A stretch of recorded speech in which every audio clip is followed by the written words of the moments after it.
Ụmụnne m na ụmụnna m ele otu ọnụrụ unu ekwekwere ọ nwanne ọnụ nwaanyị mba nnọọ awụchasịala nụ eyi ọ nụkwara nwoke ọnụ na nwaanyị gị na dimkpa mmadụ na-eme ihe gị na-eme na ọwụ obere nwa ị ga-eji biskit ruhapụ gị hụ ihe na-ada ụda ihe dị questionable gị mee ignore ka ị makpegodo n'ime marriage emechaa ekwuo hello as if marriage ọ dịghị breakable. Gị hụ ihe ị kwesịrị ileru anya ihe ị kwesịrị ime shi ị kwesịrị ibu shịṅụ ị kwesịrị ibu akwa ṅụrụrụ unyi ị kwesịrị ịsa mmiri ị gaghị asa mmiri gị pịakwa etige na waterproof buru ya lawa di hello achọghị m igbu oge ọnụ enwe ihe mmadụ ga-ahụ ọnụ m esugbunye ya anya naanị ihe m na-echewo family nne na nna mụrụ this type of person this type of lady ọ gịnị ihe ha na-agabiga mgbe mmadụ relax na yes na nwa ya na ọ rigoro na nwa ya na ọ nọkwatala na ya agbalịala ka ya nọkwara ya relax si ihe ọzọ ga-ahụwo ihe nwere atakara ha shi n'elu shi n'ala buzuo ya ọ gịnị kpatara mgbe dimkpa nwaanyị na-edudu ka nne ewu ka m gwara m igbu oge ọ na anọ m otu nwanne anyị nwaanyị akpọ m na fon si m nwaanyị mba nọ m za ya si ihe mgbu ya na krom na m were egbotowara ụmụnne ka ụfọdụ ụmụ agbọbịa were dụọ onwe ha ọdụ kpachapụ onwe ha anya na ihe anyị na ugbu nọọ teknikal eji enweghị ihe zoro ezo oles ọwụwụ ihe ahụ achọba ịchọ maka ya na ihe mgbe ya na gị kụrụ m na onye o mere na ọwụ nwanne ya nwoke osogodi ọkpara nne na nne ya mụrụ ha na ha dị 9 in nọmba kedu ọkpara toro ka osogodi ọkpara too ha niile gba kedu ọkpara nne ya na ọ lụọla nwaanyị na ozita ọnụ ka osogodi ọkpara na ya onwe ekogakoge mgbe na ya nwoke last born mana ya na-efolu m nwaanyị mba nnọọ nza na ya alụkwalanụ di na ya lụrụ di ọhụrụ nọ na ka osogodi ọkpara nne chọrọ ịlụ nwaanyị na enwere nwa agba obi ọma a young beautiful lady ya na ya abụọ mega ihe kemgbe 3 years na ha niile amacha onye this girl wụ na ha nabatachara ya na ha hụrụ ya n'anya na onye ọbụla na enweghị onye ga-asị na like this girl n'ihi na ha ịhụnanya ha nwere for themselves na ha were kpọtaghala so onye na onye rụrụ mma a transfer ya anabata onye ahụ enweghịrị ka ịkpa isi okwu for peace to reign na ọwa onye ga-enye ha obiọma anabata ya ozugbo ozugbo no problem you are welcome. Na kemgbe 3 years this lady na-eso nwanne ya nwoke alorute ma Easter ma December na ha niile likechara ya hụ ya n'anya na nwanne ya nwoke a na-arụkwana ọrụ na Lagos ọrụ na-ebu ya gaa Lagos mgbe ụfọdụ ya nọ 1 month 2 months ya elokwena mgbe ụfọdụ ya nọ 1 month 2 months ya elota ha kwado ebe obi siti ebe ya na ebe obi this lady na-abịa visit ya na abụọ nọkwa n'obi ọma na-emekwara preparation akwado eme warm up ha nwa na-emekwara warm up n'ihi ihe ọma ihe na gị announcement a na gị me very soon ọwụ before announcement na ị ga-ahụ nne na nna ya gwa nwanne ya nwoke na ije ya ọ gara kemgbe na ya arụla ime na ije ịhụ nụnụ ọ gara na ihe notice na enweta ahụ mege n'afọ ime acha and nwanne ya nwoke akwụkwa na onye na-echekmate nwaanyị and otu ha shiri apa this lady even ya onwe ya gwa na this girl nwere ike ime ihe mgbe ya na krom na ya ga-ebelieve ọ ya ka ọ gwara nwanne ya nwoke na ya arụla ime na-aga otu ọnwa na ọnwa gacha ọnwa abụọ nwanne ya nwoke ha chi ya ṅụọ si na ụtọ ihe a na-achọ achọ na ebe 2 na-eche ka agụọ 1 before agụ ya maka akụkọta ha abụ otu mgbe nwanne ya nwoke afọwọdọrọ ha dị information onye ọbụla dị very happy mmanya sị ngwa gịnị ji nkịta ọ ya sị kpere eluwa ka agahụ ndị nwe na owote nwanne ya nwoke shiri mmanya na moto ya na this girl lọta village ha niile lọtasha akwụ ụgwọ isi lụọ ya gbaa akwụkwọ ya na nwanne nwoke biri dịka di na nwunye married woman alụrụ traditionally lụọ ya n'ime ụlọ ụka ya na di ya ebiri afọ ebido na-ebu afọ ọnụntara na-ebu ọ ya ka afọ burute 9 months according to nwanne nwoke somebody akpọ ya na phone nwokorobịa gwawa ihe ndị gwara nwanne nwoke si ya na ihe ahụ ọ na-akọ na phone ya amaghị ihe ọ na-akọ na ọbịa ka ya na ya abụọ meet man to man ka ya lee anya n'anya ọkwụ ihe ọ na-ekwu ka ya jụkwara ihe nwere eju ya na ihe ọ na-akọ na phone ya na-aghọta ya the young man na okay no sound like a gentleman no problem na ka ha meet ebe dị ote nwanne nwoke sị nwanne nsogbu anọ ha ga-emeti ebe ọ chọrọ ka ha meetie ya wụ na open place ebe a nwa ihe mmadụ ga-emenwu di ya ha abịa di ya nwanne nwoke abịa ya onwe ya gara bịa bujikwanụ phone ya n'aka bido gwawa nwanne ya nwoke si na o mee ya understand na ya nwoke na mgbagwoju anya ya nọ n'ime na ọ ga-erutekwere ya ma ọ bụrụ na ya gecha ihe n'ugbo onine ya na-ekwu na ya hụrụ nwatakịrị nwa agbọghọbịa 3 years ago na ọ masịrị ya na nwa na ọ dị ya ka angel na ihe a nwa ya na ya abụọ nọ na relationship enwebeghị ọjọọ ya mere enweghị anything ya na ya abụọ nọ dị na mma ọ mara ya ya marakwana ya ọ ya ka ya nọ ebe 9 months ago this lady abịa gwa ya na ya adịla ime ya gwa ya sị na ya jọsụrụ tiga ego na ahịa biznes ya collapse gana ya jọsụrụ tiga ego na ọnwata ndidi ka erezie ka ya kwụjie the business ọfụma te ya kpojiri ngwa ahịa na ihe ka ume foto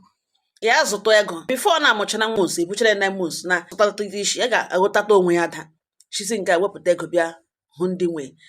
na otu ya jọsị tie ego na biznes ọ ya wepụta ha n'ego ahụ ugbu a na-bịa lụwa nwaanyị na-alụchakwa nwaanyị ha bịa kụkọwa the lady agwa ya dat na ya agaghị eche na family ya shi na ha wụ ndị hiwere na ya agaghị amụ nwa without emeghị ihe mere n'ishie under credit na ọ na-eji biri akụ akwụkwọ na-eji akwa ya na ụfọdụ ụmụ nwoke agwala ụmụ nwaanyị like that amụọ nwa ahụ final mechazie alụzi ha na ya gaghị amụrụ nwa na ma ọ bụrụ na ọ bịa kwụ ụgwọ isi ya gaghị amụ nwa na ya anaghị amụ ya ya gaghị amụ ya enweghị ebe ka ya mụọ ya gaghị amụ ya gaghị amụ efili na ọga na iwepụrụ ya na efili kwe na ọga anyị ka o mege ya rịọwa ya so wepụkwarala ya nwa ya na ngwa onye atọ ya some months ka ya kpakọ onwe ya ada na ya ka ya kpakọ onwe ya ọnụ na ya ga-abịa hụ ndị nwe before na-amụ nwa ọ sịlala na afọ na-enweghị ike ịpụta na ya nwa agbaṅara nge za onye lụrụ di na afọ na ya ga-eme ya ala ka ọ pụta ihe ọzọ ya nọrọ wụ na ọ lụọla di ya sị mba that same month ya na ya bụ ogodogo ihe ọ gwara ihe na ya gwara dị ihe ọzọ ya nọrọ the next month ya agbagote ihe ọzọ ya nọrọ na ọ lụọla di yes ụzọta na-eche alụ di nwatakịrị ya na ya na relationship kọka akụkọ afọ ime just 2 months later ya nọ ihe akọga na ọ lụọla di na onye ka ọ lụrụ ọjọsụ fere vụrụ bịa lụọ ka ọjọsụ wee desperation gaa lụọ ya before afọ ya na-apụta a na-ekwu ka a na-ekwu afọ rereshiwa na-arereshi gosiri that na ihe ha awụhụ afọ ọhụrụ na ihe awụ yes na ya dị awe na ya dị confused na ya bịa hụ na ịbịa tigiri ya na ezinụlọ problem onye ya na-ekwu ihe n'akụkọ ya mgbe na ọ nwunye na ọ lụrụ ya na ya bi na ọwụ onye ya na-ekwu akụkọ ya ọsọ nwanne nwoke ajụwa the young man si na ọsị na ya na ya abụọ yiri how long ya bụ 3 years nwanyị mba nọ the same 3 years nwanne nwoke na nwunye nọ na relationship before ha alụọ ya ka ya hụ oji picture onye ọ na-ekwu okwu ya ka ya dị sure this man na-ewepụta phone ya chịpụtasịa picture ya wụrụ picture maka o sere ya na nwunye ka o sere maka ka o sere ebe dị iche iche ma WhatsApp ha ma ihe niile evidence ma mgbe ọ na-arịọ ede nwere ya afọ ime na WhatsApp o were phone ha ịga nwanne nwoke n'aka nwanne nwoke na-ele hụ na onye ya na-ebi n'ụlọ nwunye na ihe a na-akwu isiokwu a na-akpa na-awụ ime ahụ ọrụ na-anọ 9 months na ọ ya ka a na-akpa isiokwu nwanyị mba nnọọ mza ya jụọ sị na ele otu this lady ga-esi ya na ya bụ for one day enweghị onye kpọrọ ya na phone na ya ka ya hụgodo phone nọmba na ya na ya na-eji communicate this young man na-ewepụta phone nọmba ya bụrụ na nwanne nwoke ejighị that particular phone number na ọ na-awụ nwanne nwoke ọ bịawa ịhụ nwanne nwoke ya ewepụga sim kaadị ka ịhụ nọ chọọ otu akụkọ control these 2 men for 3 whole years enweghị any one of them no suspicion ha abụọ ahụtacha ya dịka angel nwanne nwoke gawa ọrụ ọ bịa biri ebiri na ke onye ke ya na ya abụọ nọrọ ke nwanne nwoke lọta ọkwa ke na naanị ya ma ihe ọ na-akọrọ otu o si control ha mana the only bottom line of it wụ na space o nwetara ya dịrị easy because gịnị nwanne nwoke na-aga ọrụ n'ọnwa 2 months lọtakwanụ ọ lọta ya na ya nụcha like ọ nụcha ọlọta nọkwanụ like 1 week or 2 weeks ọ laghachi ha ọrụ nọọ ihe o ji dịrị easy ịkọntrol mmadụ abụọ na nwanne nwoke achọtala ụlọ na Lagos kemgbe ha kwere lụcha chọtazi ụlọ na Lagos na ya ga-agbalị erigwe ngwa ihe na-alọta mgbe niile na ebe most of the time ya na-espend ya na Lagos chọta big house na ọ wee ebe this lady nọ meghe ma baby shower na-akwakpo ọ na-aga ịmụnwụ na ọ wee ebe this lady nọ na ọ wee ebe ahụ ka ọ nọ ma baby shower ma gịnị nọ ebe a ka ya na DABs ya nwekwana nwanne nwoke ya gakwala ya visit chagbuo ha lụtacha na ihe n'ugbo na-ada kpimkpimkpim onye ka ha discuss cha this man ekwucha ihe niile o kwuru nwanne nwoke agwa ya awụghị onye nsogbu na ihe ọwụ nwoke na ya nwoke na onye a na-ekwu okwu ya na nọọ nwaanyị another gender understanding ha nwere otu ọ dị na ọ gaghị ekwu ya otu ugbu a now ya kpọrọ nwunye gbuo ego no. Na thank God for technology. Na ọ bụrụ na ọ mụọ na ya ga-agba nkịtị na ọ ga-relax ya gbara onwe ya nkịtị ka ya gbakwanụ nkịtị. Na ọ bụrụ na ọ mụọ na otu condition ya na ọ dịghị mma confront ya with this type of news na ka onye ọbụla la ya lo ka ọ mụọ na ọ mụọ aga kpọrọ nwatakịrị mee DNA test mara onye nwe nwa na ọ n'ihe kwuru the young man na CS ya nọ na ihe okwu ha ekele onwe ha onye ọbụla lasha na nwaanyị mba nnọọ mza ọ ya ka nwanne nwoke kpụrụ diọkpara nne kogara ihe n'ugbo ine diọkpara nne esi agwabene until ya amụ adanne dị awe na ụmụnne ndị ke nwoke dị awe na adanne dị awe na ọ naanị ha ọwụ ndị ke nta na-adịghị awe. Nwanne nwoke alawala nlakwuru na nwunye ha ebirikwe n'obiọma na ma edewekwa ahụ like enwe ihe mere nọ. Nwaanyị mba nnọọ mza ọ mụọ na nwa anọ ntara ewere sampụl nwatakịrị ga-ele na ya ma na DNA test ego eji eme ya ego ụmụazị na bet nwanne nwoke o ji dị money ewere test ewere sampụl nwa gahịa ha na Abuja gaga cheki lekwa nwatakịrị lecha ya na ọwụ nwanne nwoke nwe nwa ọbịa ketedo ọnụ ketedo ọbịa ketedo ọbịa ketedo ma onwe doto oshi bịa keta abịa keta. Nwanne nwoke adị disappointed na ọ wee kwuo a ka nọ n'elu ya na ọ lọtaziele agba discharge ele n'ụlọ ọgwụ olola ya na ajụ ya so onye nwa nwoke yes na-ele ihe o menere ya gwụwa ese ele ihe o menere na-ele ihe o ji ajụkwa na ụdịka ajụjụ ka nwanne nwoke ajụwa ese onye wusi iwaye ya kụja mepeshicha mkpụrụ anya na nwanne nwoke ajụwa ha ege nso ọwụ onye wusi iwaye nne ka ya hapụ ya chọhụ drama ụmụ ya na nwere ihe ọ na-ediri gwe nwunye ya nụrụ ngasị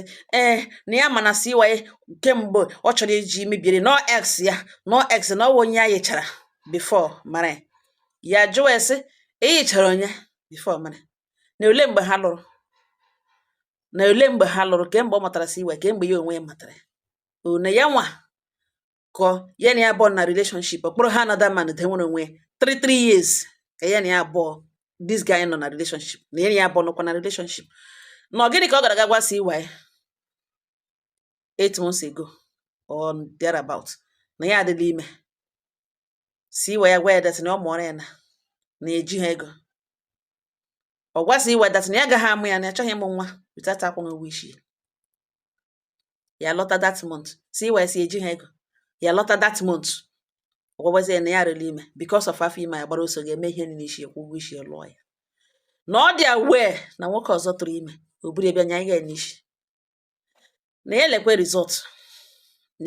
of this baby's DNA na n'ụlọ ọgwụ ka ya gwara sinye ha release a sample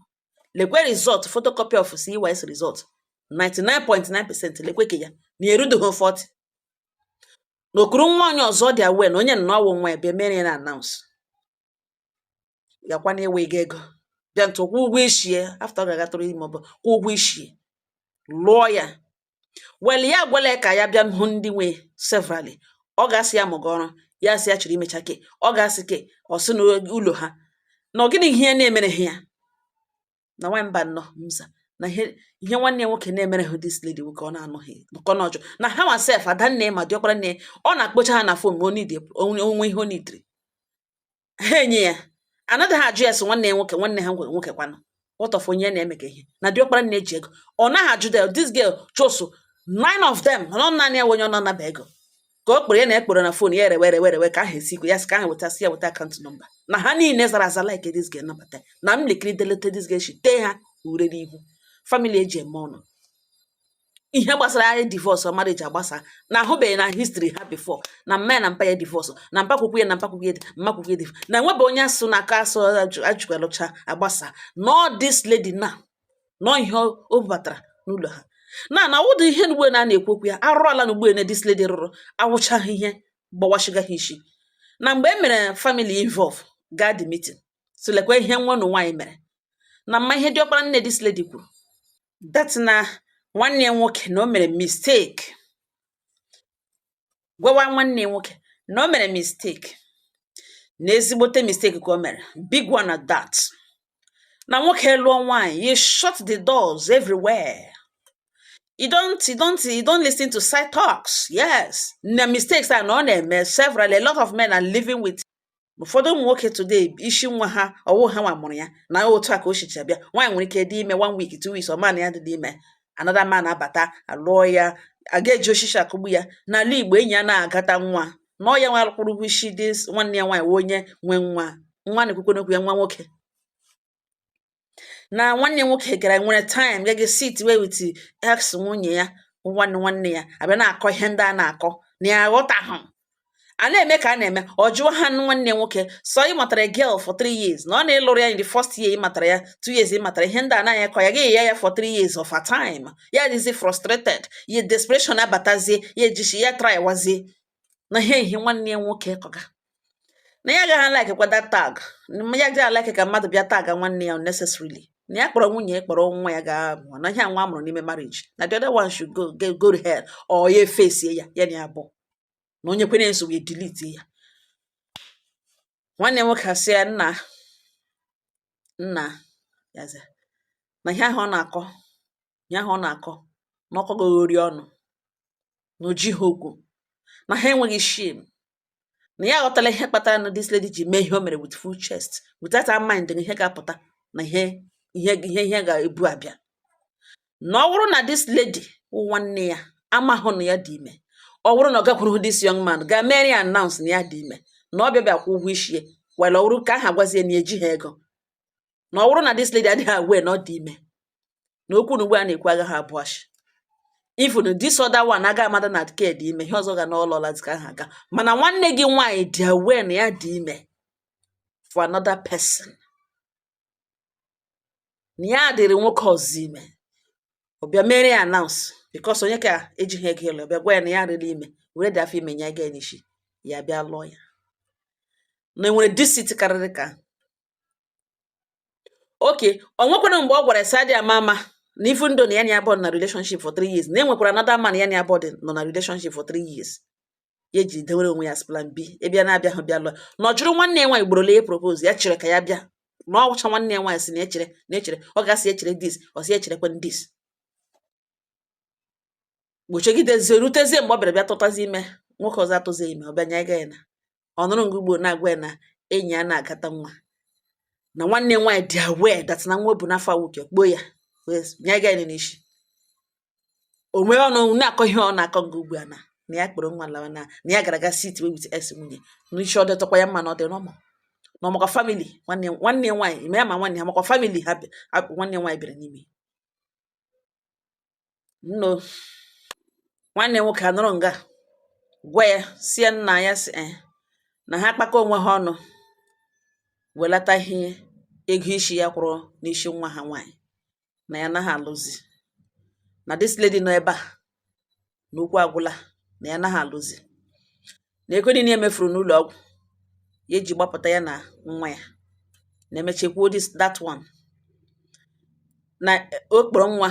kpọgoro onye nwe nwa na onye nwe nwa enwe mgbe o jụrụ o rijet hụ nwa afọ ime ahụ enwekwara mgbe o rijetụrụ na ọ gaghị alụ ya na ya ga-enwe ndidi ka ọkpa nwa aka shie ike ya bịa lụọ ya ha enwe ike rezie nwa ha asị nne nwa ahụ na nna nwa ahụ na ya chee ka onwe ya kpakọlata onwe ya ọnụ ka ha nwee ike refọndụ ihe ha kwụrụ n'isi nwa ka etisa marriage na ọ gwụrụ agwụ na ya ga-egi miti pastọ gbara ha akwụkwọ na ya dịla don nwanne ke nwaanyị na-asị na ọ ya nwa ga-edecide nwanne nwoke gwa ya na ọ naghị epulele bad boy na enwebe ihe ọhụrụ na ọhụ ihe ga-ahụ mbụlụ ya na ọ gaghị afọ ọsọ iri ihe nwanne nwaanyị gboro na ha dị shameless nwanne ke nwaanyị bilite na ọ ha nwawo ndị dị shameless na aka ha eji ya na nwanne nwoke agalaga metụrụ pastọ gbara ha akwụkwọ the officiating pastọ gbara ha akwụkwọ pastọ ajụ ya onwe ihe a ga-eme ya sị enwe ihe ndị a ga-eme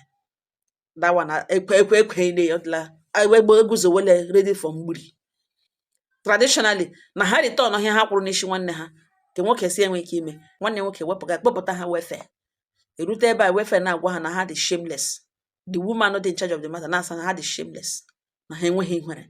na ha ga force this man to be in this type of marriage na nwanne ha nwaanyị dị evil na that evil nọ na family ha n'ọhịa n'ụkwụ ọdịdịghị remote ihere emeghị ihe ahụ ọ na-akọ ebe a nwanne ya nwaanyị kwesịrị iwesi iwe